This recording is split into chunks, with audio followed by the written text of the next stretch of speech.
Zlatan Ibrahimović est un footballeur charismatique qui n'est pas fait du même bois que les autres. Né en 1981 à Malmö, savais-tu que ce fils d'immigrés yougoslaves était le seul joueur de l'histoire du ballon rond à avoir joué en Ligue des Champions avec 7 équipes différentes pour, on le rappelle, aucun succès dans la plus prestigieuse des compétitions européennes.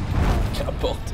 Jeune et précaire, Ibra avait un attachement particulier pour les deux roues. Une passion très spécifique puisqu'elle consistait en réalité à chipper les vélos des autres. Un cadenas, pas de souci, Zlatan savait faire une pince coupante dans le sac et le tour était joué. Et peu importe à qui appartenaient ces bicyclettes, que ce soit les gamins de son école, celui du facteur ou même celui de son entraîneur adjoint des juniors du Malmö FF.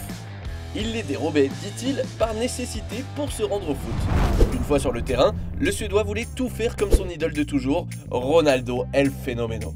Quand le Brésilien prenait la balle à l'entrée de la surface de réparation avant d'enchaîner ses passements de jambes pour ensuite marquer dans n'importe quelle position, eh bien c'est simple, Zlatan voulait faire la même chose. Pourtant, Ibrahimović n'est pas Ronaldo. En réalité, il n'est même pas encore Zlatan. Il aurait pu d'ailleurs ne jamais l'être. Âgé de 15 ans, Thor, comme on le surnommera plus tard, est en plein doute. Oui, en plein doute. Talentueux mais hautain et irrespectueux envers ses coéquipiers qui lui reprochent de ne jamais lâcher la balle, ce dernier est en effet écarté des terrains. Le Suédois envisage alors de stopper sa jeune carrière de footballeur afin de se consacrer au métier de docker. La suite, on la connaît. Ibra porte les couleurs de l'équipe première de Malmö de 1999 à 2001, permettant notamment aux finalistes de la Coupe des clubs champions 1979 de remonter en première division. Repéré par de nombreuses écuries de premier plan, l'attaquant snobera entre-temps en toute tranquillité Arsenal, Arsène Wenger ayant exigé qu'il effectue une courte période d'essai. Il signera finalement le 22 mars 2001 à l'Ajax d'Amsterdam. Là-bas, Zlatan se révèle aux yeux de l'Europe tout entière. Arrogant et sûr de sa force, l'auteur du plus beau but de l'histoire de l'Ajax ne peut supporter son coéquipier et chouchou du club, Raphaël van der Vaart. Le second s'étant mis en couple avec l'ex du premier. Résultat, le Z lui dégomme la cheville lors d'un match international entre la Suède et les Pays-Bas. La sentence sera la même quelques années plus tard pour un certain Marco Materazzi à l'occasion du derby milanais. Revanchard et rancunier, Ibra avait très peu apprécié que l'Italien le blesse lorsqu'il évoluait à la Juve. Il s'en est alors rappelé à sa passion pour les arts martiaux et le taekwondo pour l'envoyer à l'hôpital. Si Zlatan avait pu faire pareil avec les arbitres français, nul doute qu'il serait déjà passé à l'action. Pourtant, le gitan, comme ses proches le surnomment, aurait pu ne jamais poser ses valises à Paris. Après l'Euro 2012, Ibra profite en effet de ses vacances alors que son club de l'AC Milan lui a assuré qu'il ne comptait pas le céder durant l'été. Pourtant, Mino Raiola assure que les Rossonero l'ont déjà vendu. Le numéro 9 fera alors tout son possible pour faire capoter l'opération. Échec, le PSG acceptera toutes ces folles conditions. Son charisme et ses provocations en feront une icône dépassant le cadre du sport. La Zlatan Mania est en marche et le personnage arrogant qu'il représente donne lieu à de nombreuses parodies. Son prénom fait même l'objet d'un néologisme dans la culture populaire incarné par le verbe de zlataner. Un terme qui fera son entrée quelques temps après dans le dictionnaire suédois. Autre preuve de son incroyable popularité, le Z possède même depuis 2014 un timbre à son effigie. En ces terres, pas un seul jour ne passe sans qu'une brève ne soit publiée sur le buteur. Si bien qu'aujourd'hui, il est au-delà de ses frontières le Suédois le plus connu. Mieux que les gloires d'antan telles que Björn Borg ou ABBA, et surtout que le roi Carl XVI Gustaf. En fait, Zlatan ne serait-il pas à lui seul le grand monarque de Suède, un homme capable de menacer de snober sa majesté en personne.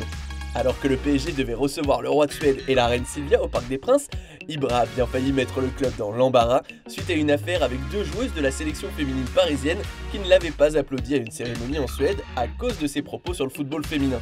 Terminator avait alors posé un ultimatum quant à sa présence, rien que ça.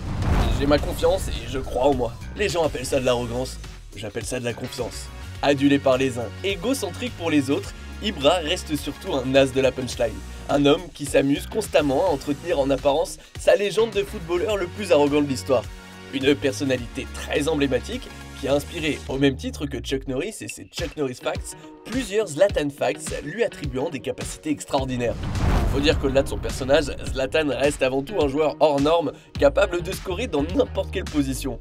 Un homme de record dont l'influence et la régularité sur le rectangle vert, et ce peu importe le club, n'est plus à prouver. Il est à ce jour l'unique bonhomme sur Terre à avoir marqué en Ligue des Champions pour 6 clubs différents. Le Globetrotter est aussi le seul footballeur à avoir marqué lors de ses débuts en Ligue des Champions, en Première Ligue, en Serie A, en Liga, en Ligue 1 et en MLS.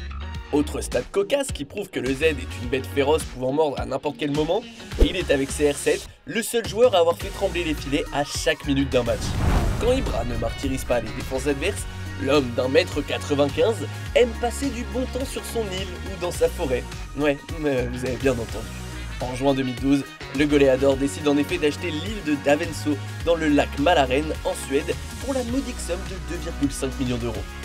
En 2020, il décide cette fois-ci de lâcher 3 millions d'euros pour acheter une forêt de 10 000 hectares à Aar, près de la frontière norvégienne. Au programme, chasse, pêche et scooter de neige. Excentrique et fantasque, Zlatan Ibrahimovic est aussi un homme au grand cœur. En 2014, il fait un don de plus de 50 000 $ à une équipe de joueurs suédois handicapés mentaux pour participer au championnat du monde de football INAS. Quelques mois plus tard, il exhibe son corps de tatouage de prénom pour apporter son soutien au programme alimentaire mondial qui lutte contre la faim dans le monde. En 2020, il lance une collecte de fonds pour lutter contre le Covid-19 visant 1 million d'euros pour les hôpitaux Humanitas. Quelle anecdote t'a le plus marqué? Quel prochain joueur souhaites-tu que l'on traite? Dis-nous tout en commentaire. Et si tu as kiffé, n'hésite pas à parler de notre chaîne autour de toi, d'aimer, de partager.